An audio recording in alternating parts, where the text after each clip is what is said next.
Hey there, it is an absolutely gorgeous spring day, and so I was stepping outside to talk to you about one of the projects I'm going to get done today, and that is some container greens. So right about this time of year, while the garden is still kind of waiting to fully get going, we've still got some cool temperatures at night, but it's starting to warm up during the day. I love to make some containers with greens for baby green salads. You could, of course, plant your baby greens out in the garden, but even with a garden like this, I love to grow them in the containers because it just keeps the greens so clean. They're super, super easy to harvest, super easy to deal with. If you're doing the cut and come again method, it's just so nice to have those greens there. And you can pop them like up here. I'll probably have my greens up here on the porch where I can easily jump out of the kitchen, grab a few greens. I like to just harvest the largest greens around the outside of the plant at a time, so that cut and come again method, so just have a continuous supply of greens. So you can do all different varieties would work for this, whatever kind of you want. You can use kale, you could use lettuce, you could use spinach. For me today, I'm gonna make my own little kind of salad mix with two sort of fun little varieties. I'm going to be using this mainly for baby greens that I'm going to harvest to put on sandwiches rather than a ton of greens for salads. In past years, I've done lots and lots of containers and really truly had enough lettuce to do full salads. This year, just getting settled in the new house with the new garden, I'm just kind of keeping it small, but I want to have a few greens just to have, for sandwiches. And these two varieties are two of the quickest growing, fastest to harvest. I've always had super good luck with varieties, and so that's what we're going to talk about today, because I think if you want to just have success, pretty fresh green containers that are decorative, also edible, and you want them to come up quick and grow fast, you can't beat upland cressy greens and some arugula. Sometimes spinach can take a little bit longer to germinate, same with kale. Lettuce is pretty good, but fast, super quick, these two are great. So this is a slow bolt arugula. It's a really nice, fresh, kind of classic tasting arugula, but it is a slow bolt variety. So in my spring climate, I have, sorry if you can hear my daughter singing in the background. I have a bit of a shorter spring. Our last frost date is actually the first week of April, and then it was going to go ahead and get pretty hot here. So something that's slow bolt just gives me a little bit more time. This is a slow bolt arugula, but of course arugula is just one of those really delicious, kind of spicy, nutty greens, really perfect to add into salads. You can add it into pasta. You can put it on sandwiches. I will eat arugula on everything, and it comes up so fast. So if you are sort of impatient and you want to get something quick, try arugula. And it's also, you can start it before before your last frost. It can handle a little bit of cold temperatures. It's probably not going to germinate in the snow if you're dealing with a really cold spring, but if you're warming up like I am, it's going to be totally fine to plant it before your last frost. And then we have these upland cressy greens, which these are kind of it says they're similar to watercress. So they kind of have a little bit of that spicy kind of kick, kind of like the arugula. But you could add them to a salad. They still are edible, and you can also saute them. They just come up really fast, 20 days to harvest.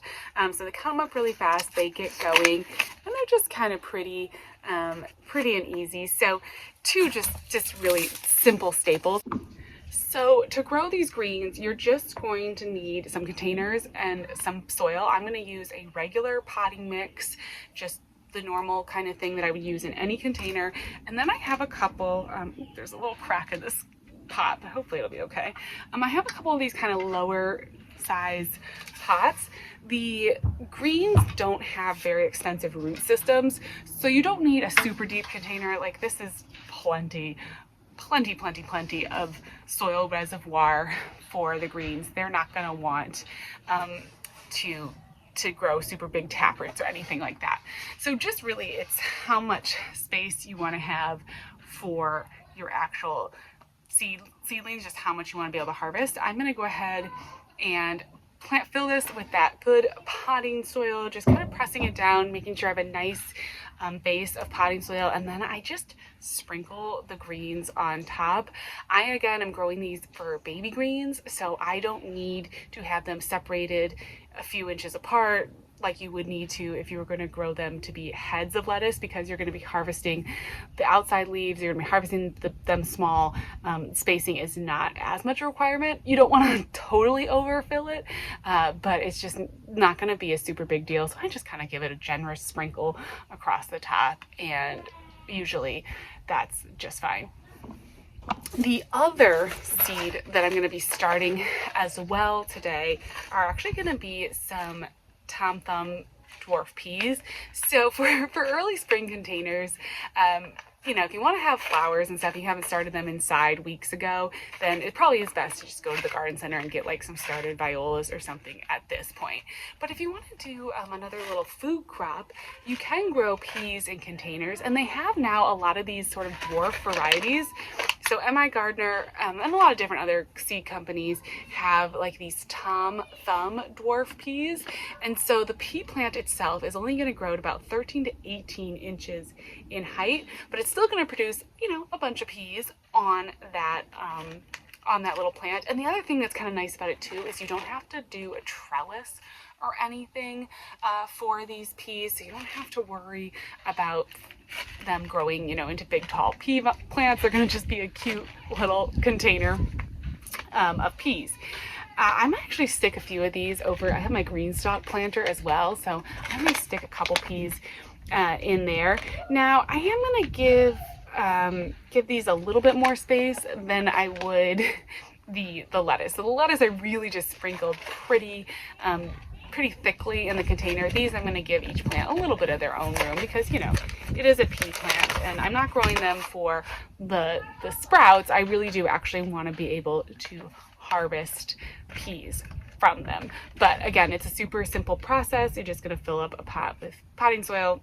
I think you put them, you know, about a ½ inch into the soil, water them regularly, and then you're gonna in no time gonna have containers. So it's just so easy to get these containers going, and that's what I kind of love about starting some of these containers from seed. It's just a fun, easy process. It's a great thing this time of year. If you have like a nice sunny patio area, it's going to be extra warm. Things are going to germinate that much faster and do really well.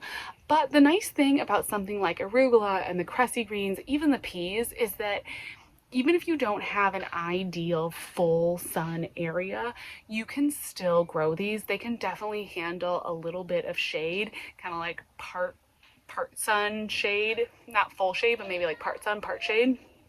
And actually, as the spring starts to progress, having a little bit of shade might help you out. So I may start these out in like the fullest sun part of my patio, but as the season warms up over the next 20 days or so, I'm trying to see how many days to maturity, 40 days to maturity for the arugula.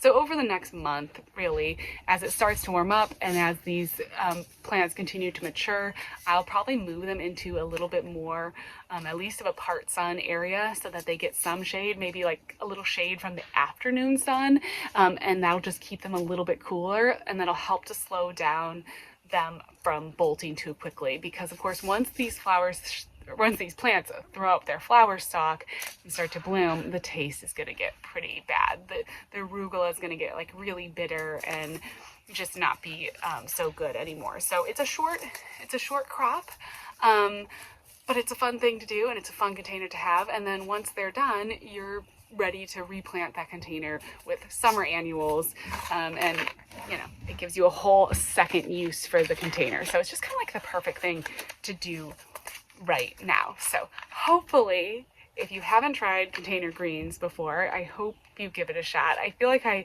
make one of these videos every year, but it's just honestly one of my favorite container gardening things to do, and it's always fun.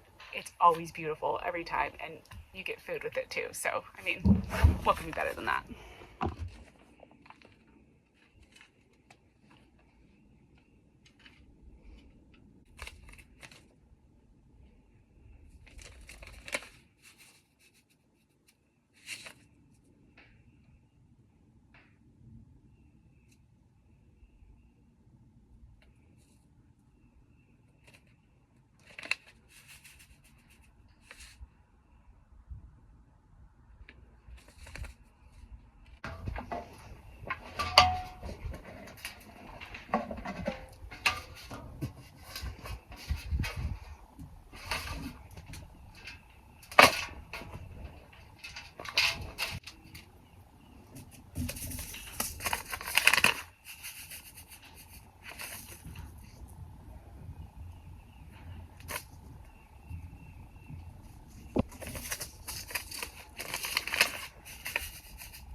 Hey there, it is just a couple days later, and I wanted to share with you how the seeds are coming up.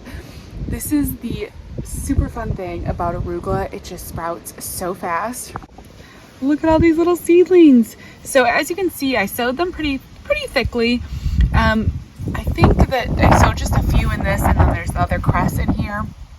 But they're gonna have enough room here to really grow up and be perfect for baby greens. So this is a pretty good distribution of seedlings. And then actually I need to come out and water, but you can see one of the peas is sprouting too. So all in all, they're coming up really nicely, and this is just so exciting and so much fun in a spring garden. As far as containers go, I think that's just one of the most fun kind of containers you can do. And now everything is coming up. We're actually doing really well here as far as our weather. It's nice and warm. Technically, the extended forecast doesn't show any more frost, even though we're not to our last frost yet.